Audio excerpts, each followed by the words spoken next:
अब हम dipole field निकालेंगे at any general point, at any point, at any point. देखो बेटा,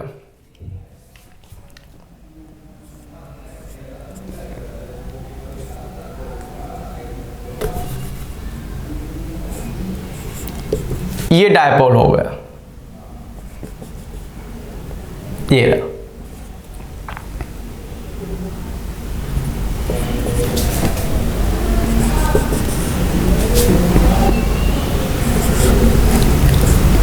देखो बेटा, इस बार जिस पॉइंट पर हमें इस डायपोल का क्या निकालना है, इलेक्ट्रिक फील्ड। ये डायपोल होगा बेटा ए बी। यहां पे डायपोल मोमेंट की डायरेक्शन क्या होती है, यहां पे डायपोल मोमेंट की डायरेक्शन होती है always from negative charge to positive charge. ये रहा बेटा dipole moment P।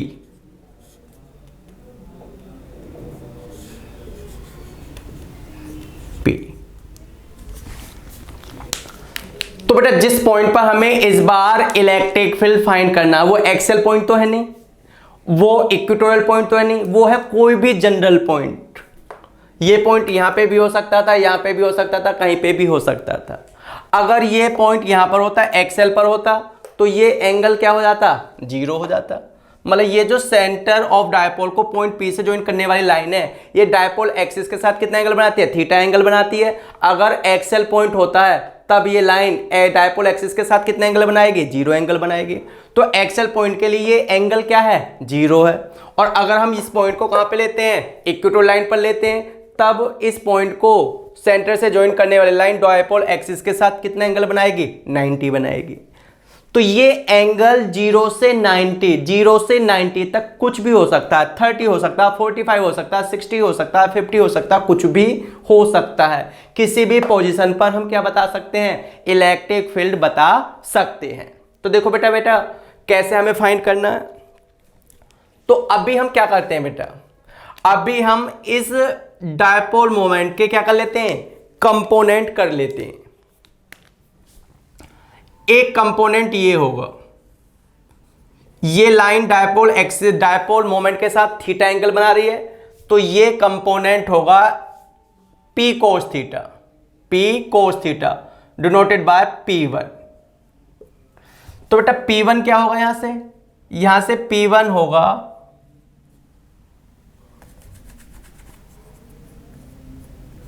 P cos theta.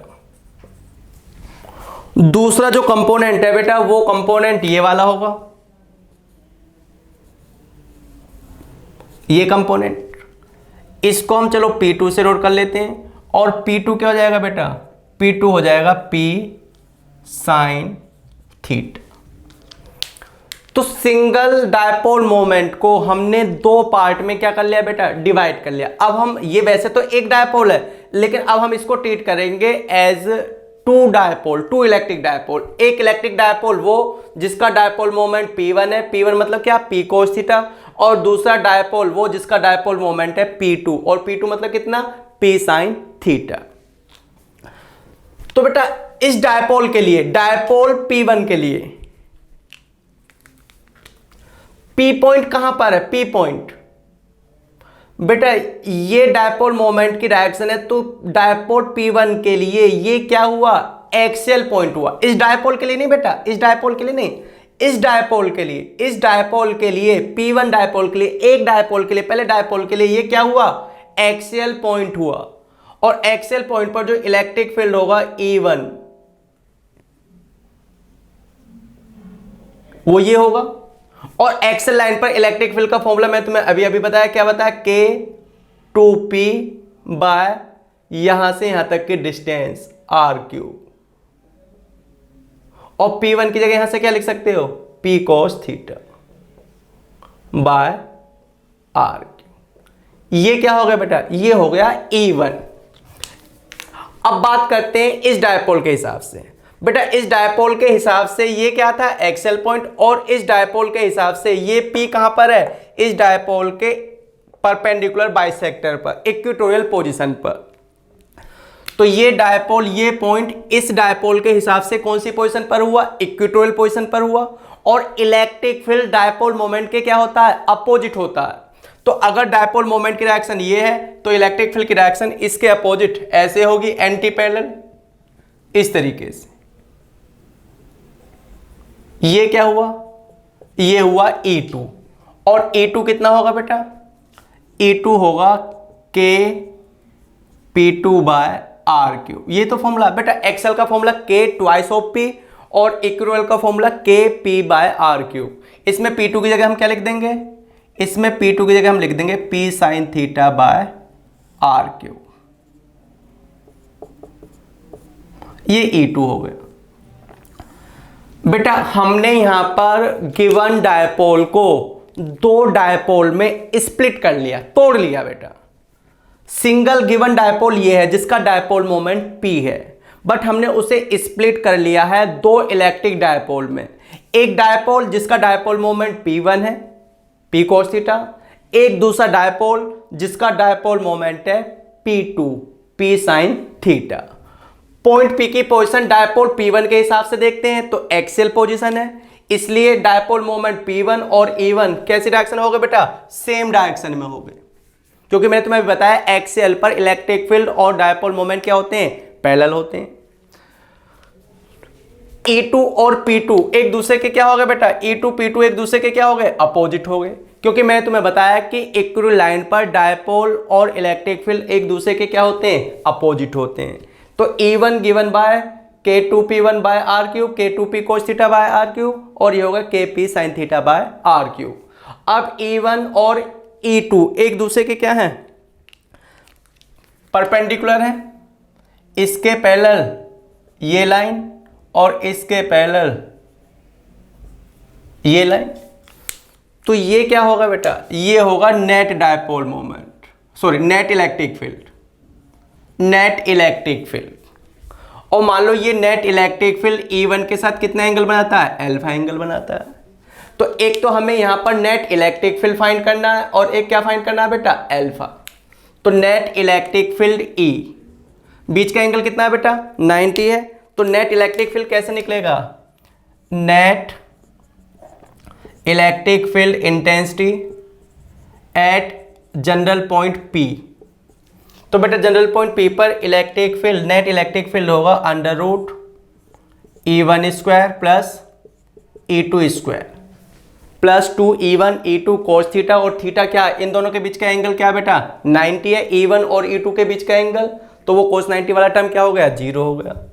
अब E इक्वल क्या हो गया, √ E1 की जगह हम लिख देते हैं K2P cos θ/R³ का whole square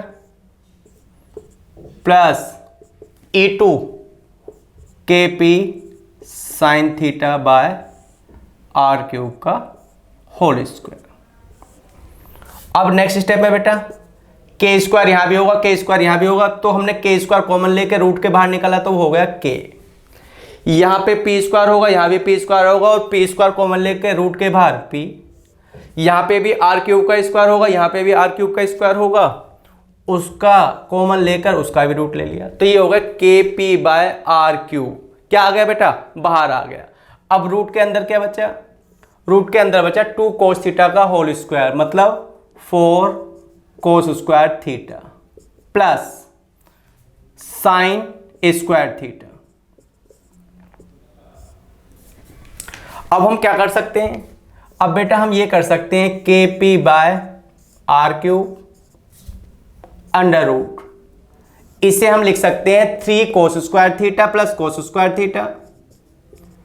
4 cos square theta को क्या लिख सकते हैं बेटा हम, 3 cos square theta plus cos square theta. और plus cos square theta plus sine square theta क्या हो जाएगा, 1 हो जाएगा। ऐसे लिख सकते हैं ना, cos square theta plus sine square theta.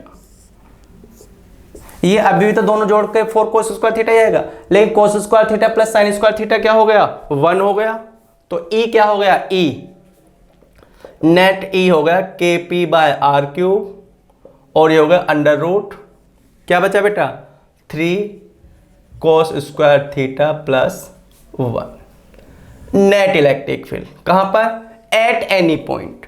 आप इस वाले फॉर्मूले से किसी भी पॉइंट का इलेक्ट्रिक फील्ड निकाल सकते हैं। कैसे? For Excel point.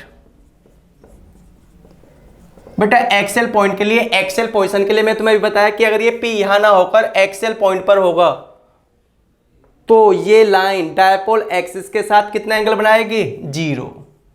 थीटा 0 हो जाएगा और cos 0 की वैल्यू क्या हो जाएगी? 1। तो ये जगह 3 and 1 4 का स्क्वायर रूट क्या हो जाएगा? 2 हो जाएगा। तो ये जाएगा K 2P/r³। और ये वही फॉर्मूला है जो अभी हमने थोड़ी देर पहले एक्सेल पर इलेक्ट्रिक फील्ड का फॉर्मूला ड्राइव किया था। एंड फॉर इक्वेटोरियल पोजीशन के लिए थीटा कितना बताया था बेटा? अगर ये पॉइंट यहां ना होकर यहां होगा तो इसको इससे ज्वाइन करने वाली ये जो लाइन होगी ये डायपोल एक्सिस के साथ 90 डिग्री एंगल बनाएगी, तब थीटा क्या होगा? 90 होगा। और इक्वेटोरियल बेटा cos 90 की वैल्यू क्या हो जाएगी? 0 हो जाएगी। तो ये वाला टर्म क्या हो जाएगा? 0 1 का रूट भी 1 आएगा तो इक्वेटोरियल हो जाएगा KP/r³।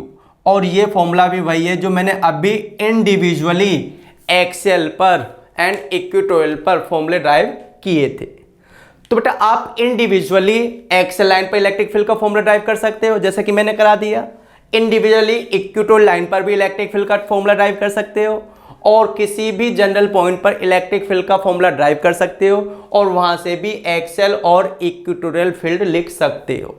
यहां तक बात समझ में आई बेटा? अब देखो बेटा इस ट्राइंगल में ये ट्राइंगल दिखाई दे रहा है, ये E2 है तो ये भी क्या होगा? E2 होगा। और ये क्या है? E1। तो बेटा इस ट्राइंगल में tan alpha is given by perpendicular E2/E1। तो tan अल्फा क्या हो जाएगा? E2 ये रहा बेटा क्या? KP sine theta KP sine theta by r³ bye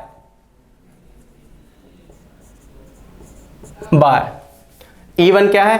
K 2P cos theta by r³।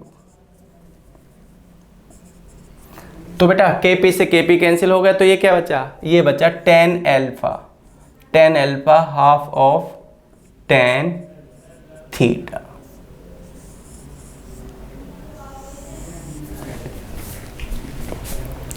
ठीक है बेटा, समझ में आया बेटा? तो हमने क्या किया है आज की क्लास में बेटा? डायपोल पढ़ा, डायपोल मोमेंट पढ़ा और डायपोल फील्ड पढ़ा। कहां कहां पर? एक्सियल पोजीशन पर, इक्वेटोरियल पोजीशन पर and at any general position पर। बेटा नेक्स्ट क्लास में मैं तुम्हें पढ़ाऊंगा what happens when electric dipole is placed in a uniform and non uniform electric field.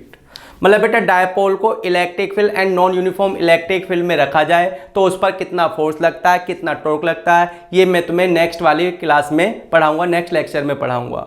आज बेटा आप इसको अच्छे तरीके से पढ़ लो। तब तक के लिए जय हिंद, जय भारत।